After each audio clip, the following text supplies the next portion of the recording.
from New York, Late Night Show with Mike Siddiqui. السلام علیکم. خواتین حضرات، ہماری ایک دوست ہیں جو پڑھاتی تو انگلش لٹریچر ہیں لیکن سیاست پر ان کی بڑی گہری نظر ہے، اور جب بھی میں بھارت پہ کوئی ویڈیو بناتا ہوں تو مجھ سے بہت الجھتی ہیں، شکوہ کرتی ہیں اور کہتی ہیں کہ بھارت سے آپ کا کیا رشتہ ہے، وہ رشتہ توڑ کیوں نہیں دیتے اور ان کے حق میں کیوں بات کرتے ہیں. میں نے سمجھاتا ہوں، دیکھیے پڑوسی جو ہے اس کو بدلا نہیں جا سکتا، اور پڑوسی اگر سکون سے ہوگا تو آپ بھی سکون سے ہوں گے. یہ ایک بہت ہی بیسک سی حقیقت ہے. اور بھارت سے جو ہمدردی ہے وہ دراصل اپنے آپ سے ہمدردی ہے. ہمیں بھارت سے اگر ہمدردی ہے تو وہ اپنے آپ سے ہمدردی ہے. دیکھیے پڑوسی جو ہوتے ہیں نا، ان کے اگر وہ سکون سے نہیں تو آپ بھی سکون سے نہیں رہیں گے. خیر، آج پھر موضوع جو ہے وہ دوبارہ بھارت پہ ہے. اس سے پہلے کہ میں ذکر کروں سابق صدر جناب باراک حسین اوباما صاحب کی کتاب اے پرومس لینڈ کا، کہ اس میں انہوں نے کن حقائق سے پردہ اٹھایا ہے بھارت کے متعلق، اس سے پہلے کہ میں اس کا ذکر کروں تفصیل کے ساتھ، ایک بات آپ کے سامنے رکھنا چاہتا ہوں. بہت خوفناک خبر ہے. جینوسائیڈ انٹرنیشنل کے بانی جو ہیں، بانی صدر جناب ڈاکٹر گریگری، انہوں نے کہا ہے کہ بھارت میں اس وقت 20 کروڑ مسلمانوں کے جینوسائیڈ قتل عام کی تیاریاں آخری اس میں پہنچ چکی ہیں. یہ بات ذہن میں رکھیے کہ ڈاکٹر گریگری جو ہیں وہ کوئی سیاسی لیڈر تو ہے نہیں کہ ان کو کوئی ووٹ ہتھیانے ہیں یا ان کا کوئی اور ویسٹرن انٹرسٹ ہو، ایسی کوئی بات نہیں ہے. اور یہ بھی ذہن میں رکھیے کہ ڈاکٹر گریگری جو ہیں وہ 1990 میں یو ایس کے ہمارے اسٹیٹ ڈپارٹمنٹ میں کام کرتے تھے، اور روانڈا میں جو نسل کا جینوسائیڈ ہوا تھا اس کو رکوانے میں سلامتی کونسل میں ان کی قراردادوں نے بہت اہم کردار ادا کیا تھا. اچھا، اب وہ اس وقت یہ کہہ رہے ہیں کہ فوری طور پر ایک انٹرنیشنل کرمنل ٹریبیون جو ہے اس کو تشکیل دیا جائے. کیوں؟ وہ یہ کہتے ہیں کہ جینوسائیڈ جب ہوتا ہے تو اس کی سٹیجز ہوتی ہیں. آج ہندوستان میں وہ یہ دیکھ رہے ہیں کہ وہ تمام سٹیجز جو ہیں وہ پوری ہو چکی ہیں، اور اب قتل عام کا وقت آ گیا ہے. یعنی وہ انہوں نے CAA، وہ سٹیزنشپ امینڈمنٹ کا ایک بل تھا، اس پہ بھی اپنا ہاتھ دکھایا. پھر لاک ڈاؤن کیا کشمیریوں کا، وہ بھی دیکھا. اچھا، انہوں نے یہ بھی ٹیسٹ کر لیا کہ ساری دنیا خاموش رہتی ہے، وہ کتنا بھی ظلم کریں کوئی کچھ نہیں بول رہا ماں سوائے ایک عمران خان کے. تو وہ جو ہے اب بالکل تیار ہیں کہ وہ بڑے پیمانے پہ میسیکر کریں. وہ یہ کہتے ہیں، ڈاکٹر گریگری کہتے ہیں کہ آج تک جتنے جینوسائیڈ ہوئے ہیں ان کی جو اسٹیپ وائز مرحلے ہوتے ہیں نا، وہ ہندوستان میں سارے پورے ہو چکے ہیں. اور اب برا وقت آنے کو ہے. اس سے پہلے کہ اتنا بڑا حادثہ ہو، ہمیں چاہیے کہ ہم یہ انٹرنیشنل کرمنل ٹریبیون جو ہے اس کو تشکیل دیں اور اس کا جائزہ لیں. اور خصوصاً انہوں نے ذکر کیا کہ جس طرح مسلمانوں کو وہاں مارا جاتا ہے، اور ٹرمپ صاحب کے وزٹ کے درمیان میں جب وہ وزٹ کر رہے تھے ان دنوں کیسا قتل عام ہو رہا تھا، اور جو قتل ہو رہا تھا اسی کے اوپر مقدمہ بھی پولیس درج کر رہی تھی. تو وہ یہ کہتے ہیں کہ وہاں پہ بڑے منظم انداز سے قتل و غارت گری کی پلاننگ ہے، اور اگر اس کو آج نہیں اسٹیپ لیا تو یہ دنیا بہت دلخراش منظر دیکھے گی. اچھا، اب آئیے ذرا سابق صدر باراک حسین اوباما صاحب کی کتاب اے پرومس لینڈ پہ، کہ وہ کہتے ہیں کہ 2010 میں بھارت کے دورے میں اس وقت کے وزیر اعظم کیا نام ہے منموہن سنگھ صاحب نے ان کو بتایا کہ بی جے پی اور مودی نفرت کی کیسی بیس بنا رہے ہیں اس ملک کے اندر، اور یہ نفرت خاص کر کے جو ہے وہ مسلمانوں کے خلاف ہے. دراصل ان کی فلسفی یہ ہے بی جے پی کی کہ 20 کروڑ مسلمانوں کو مارو، اس طرح سے 80 کروڑ ہندوؤں کا ووٹ پکا کرو. 20 کروڑ کو مارو، یہ تو ہیں دشمن انہوں نے کنسیڈر کیا ہوا ہے، اور 80 کروڑ کے ووٹ حاصل کرو، اس طرح سے سیاسی قوت حاصل رہے گی. اس پہ صدر اوباما نے لکھا ہے، اب آپ جا کے خود پڑھیے، یہ کتاب ضرور خریدیے، ضرور پڑھیے. 1799 کی ہے اور اتنی مہنگی کتاب نہیں ہے، اور ای بک بھی اس کے اویلیبل ہے. اچھا، اوباما لکھتے ہیں کہ جناب بھارت اندر سے بہت ٹوٹ پھوٹ کا شکار ہے، اس کے یہاں بہت طریقے ہیں جو کسی وقت بھی مطلب دیکھے گا سر اٹھائیں گی.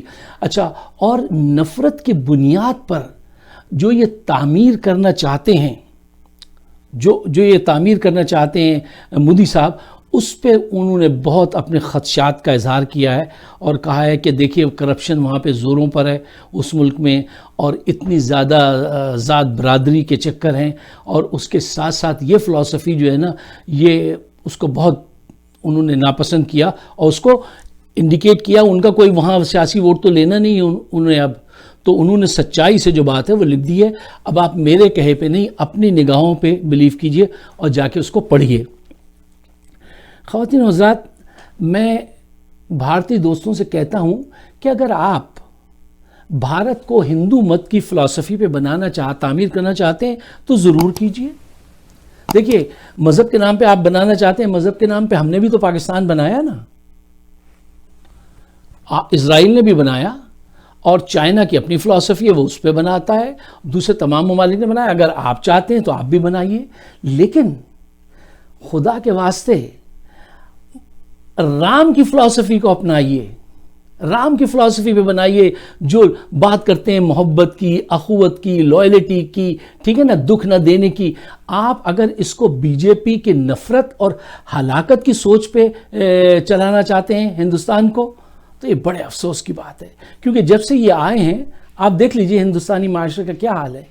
آج وہاں گاندھی صاحب کا کردار کم اور گوڈسے سے محبت بڑھا رہے ہیں آپ.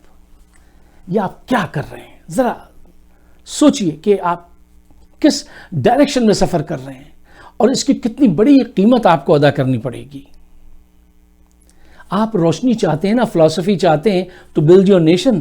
تو جناب وہ جو ہے ایشور چندرا اور وہ کیا نام تھا، راج رام موہن رائے صاحب، اور مائی فیوریٹ وویک آنند، ان کی فلسفی کو پڑھیے، اس کو بیس بنائیے. آپ نے آج کل کیا کیا ہوا ہے؟ آپ نے وہ یو پی کا ایک بہت بڑا قاتل، اس کو آپ بہت بڑا فلسفر مان رہے ہیں، یوگی آدتیہ ناتھ کو، اور آپ اس کو کھڑا کر سکتے ہیں وویک آنند کے برابر میں؟ نہیں کھڑا کر سکتے. آپ جھوٹ مت بولیے.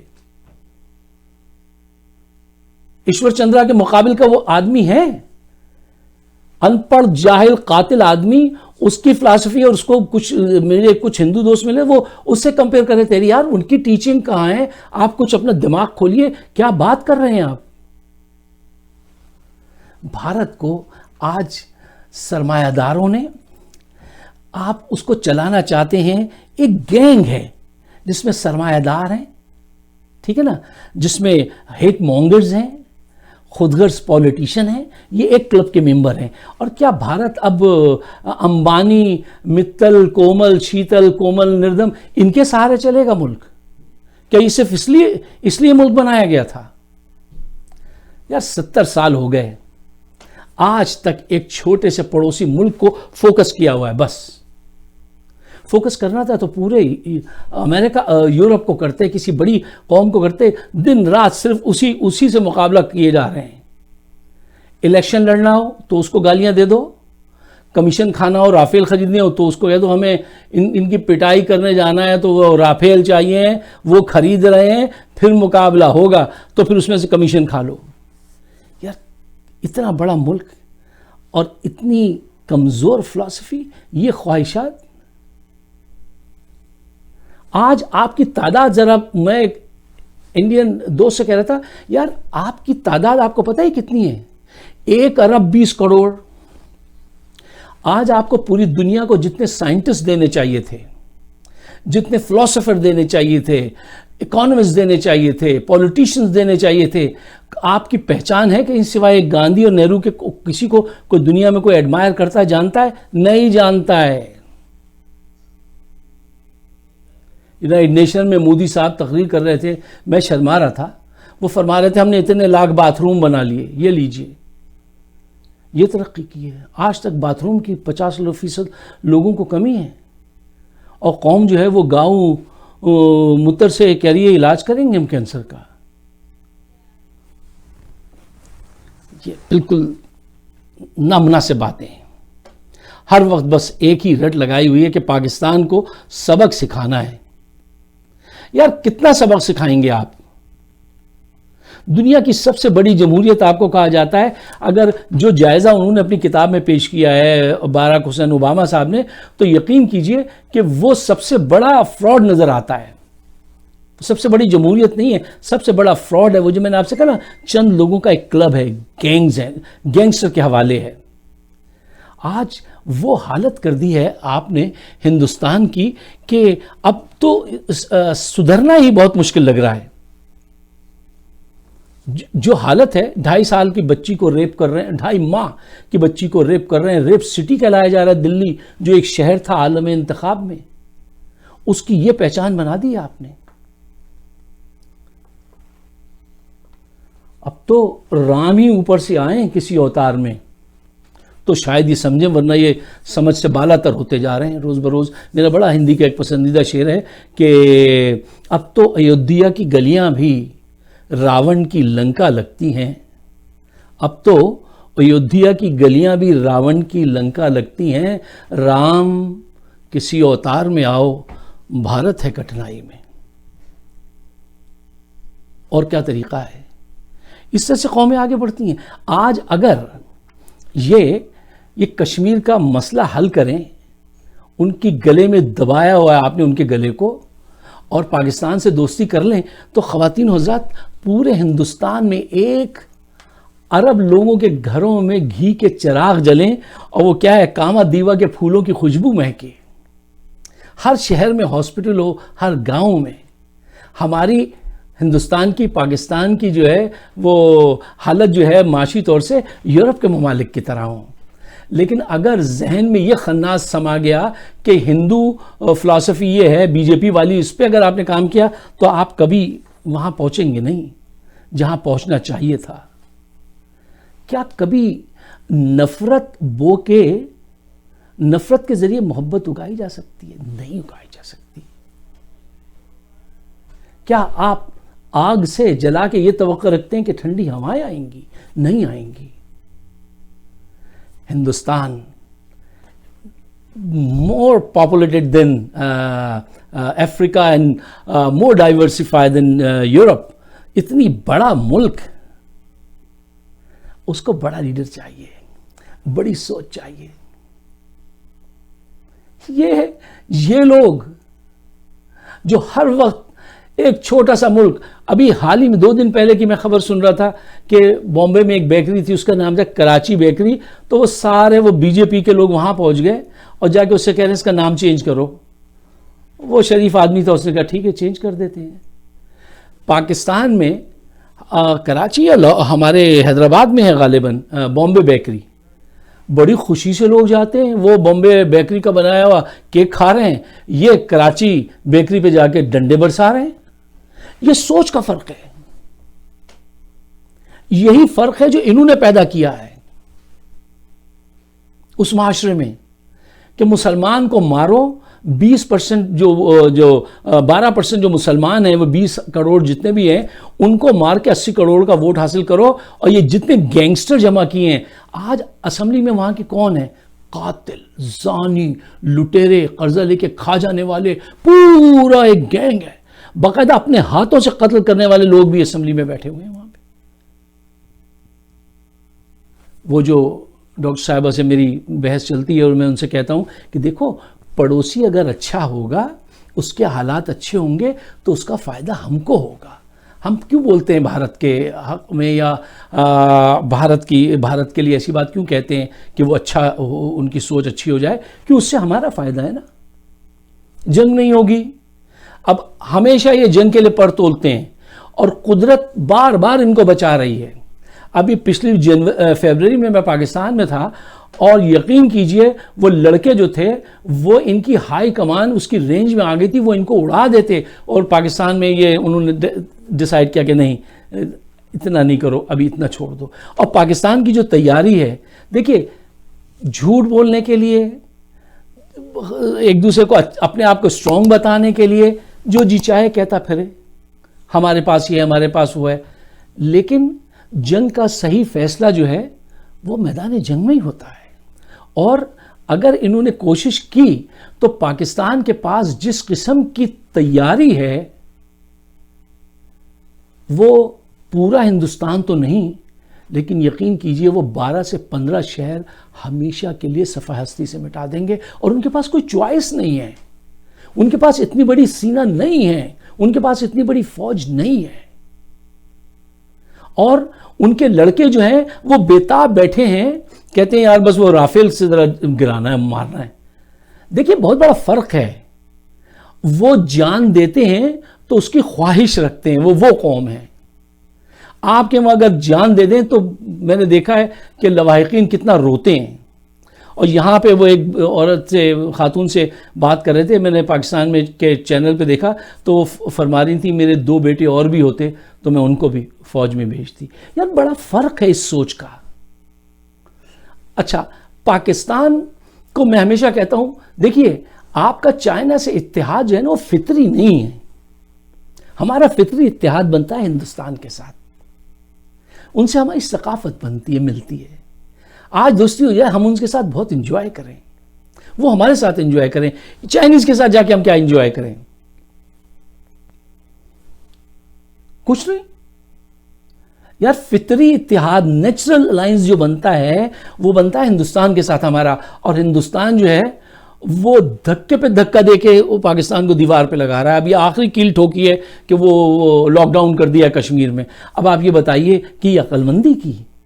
نہرو ہوتے یہ فیصلہ کرتے، سردار ولبھ بھائی پٹیل ہوتے وہ یہ فیصلہ کرتے، گاندھی جی ہوتے وہ یہ فیصلہ کرتے، وہ کرشن کیا نام تھا ان کا، مینیم کیا نام تھا ان کا، وہ ہوتے ہوئے فیصلہ کرتے؟ جتنے دماغدار لوگ تھے وہ یہ فیصلہ کرتے؟ اس آدمی نے کیا فیصلہ کیا ہے؟ آپ ایک چیز کو دبائیں گے وہ کبھی نہ کبھی تو پھوٹے گی. ہمیں چاہیے تھا کہ ہم اپنی غربت دور بھگاتے، ایک کے ساتھ، ایک دوسرے کے ساتھ. کیونکہ پاکستان کی میں متعدد باتیں آپ کو بتا سکتا ہوں کہ پاکستان نے کتنی کوشش کی ہے. not because I born in Pakistan, نہیں. میں آپ کو وہ باتیں بتا سکتا ہوں کہ آپ حیران رہیں گے کہ پاکستان نے اتنی کوششیں کی ہیں کہ اچھی ریلیشن شپ ہو اور ان کی طرف سے ہمیشہ نہ آئے. بیگم رانا لیاقت علی خان پہلی ایمبیسیڈر بن کے سوئٹزرلینڈ گئیں تو وہاں پہ ایک صاحب تھے، برٹشر تھے، جو پاکستان کو ریپرزینٹ کیا کرتے تھے. تو انہوں نے کہا آپ کے پاس کوئی رہنے کی جگہ نہیں ہے تو آپ ہمارے ساتھ رہ لیجئے. انڈیا کے وہ جو تھے، کیا کہتے ہیں اس کو، فرسٹ سیکریٹری تھے یا کیا تھے، وہ ایسے ایمبیسیڈر، وہ وہاں پہ ریپرزینٹیو کہیے، ناٹ ایمبیسیڈر، وہ وہاں موجود تھے. تو وہ ان کے جاننے والے تھے. تو بیگم رانا لیاقت علی خان ان کے گھر چلی گئیں، کہیں گے نہیں میں ان کے گھر میں ٹھہروں گی. اور وہ صاحب اپنی کتاب میں لکھتے ہیں کہ وہ میرے گھر کی رسوئی میں بھی آ جاتی تھیں اور ایک دفعہ تو انہوں نے میرے 2 بچوں کو نہلا بھی دیا. یہ سوچ تھی. لیاقت علی خان پہلے پرائم منسٹر، بانی پاکستان کے ساتھ کام کرنے والے پہلے پرائم منسٹر، محسن پاکستان جن کو ہم کہتے ہیں، ٹھیک ہے نا، وہ ان کی بیگم کا اور ان کا یہ رویہ تھا. اور آپ اپنا رویہ چیک کیجئے. یہ ہندوستان میں آج لوگوں کو چاہیے، جو امن پسند لوگ ہیں ان کو چاہیے کہ وہ آگے آئیں اور تاریخ سے ثابت کریں کہ دیکھو بھائی، محبت میں رہنے میں زیادہ فائدہ ہے اور نفرت جتنی بڑھانی ہے بڑھائیے. اینڈ رزلٹ آپ بڑی ملک ہے، آپ کے بڑی تباہی ہوگی. وہ چھوٹا ملک ہے، اس کی چھوٹی تباہی ہوگی. وہ تباہی کے لیے وہ موت کو خواہش رکھتے ہیں، آپ موت کی خواہش نہیں رکھتے ہیں. خواتین حضرات، آج بہت زیادہ ٹائم ہو گیا ہے تو ایک اور دوسرا ٹاپک تھا، اس کو بھی میں یہاں پہ روک دیتا ہوں کہ وہ انشاءاللہ تک کل اس پہ آپ سے بات کریں گے. اور آپ، میرا پیغام محبت ہے، جہاں تک پہنچے. آپ اگر میرے خیالات سے ایگری ہیں تو براہ مہربانی اس کو ضرور آگے بڑھائیے اور لوگوں سے کہیے کہ وہ آگ لگانے کے بجائے آگ بجھانے کی کوشش کریں. Don't be a part of the problem, be a part of the solution. آپ سب کا بہت بہت شکریہ. میری ویڈیوز موجود ہیں یوٹیوب پہ، فائق صدیقی شو، اس کو ضرور سبسکرائب کیجئے. بڑی عنایت. شکریہ. خدا حافظ.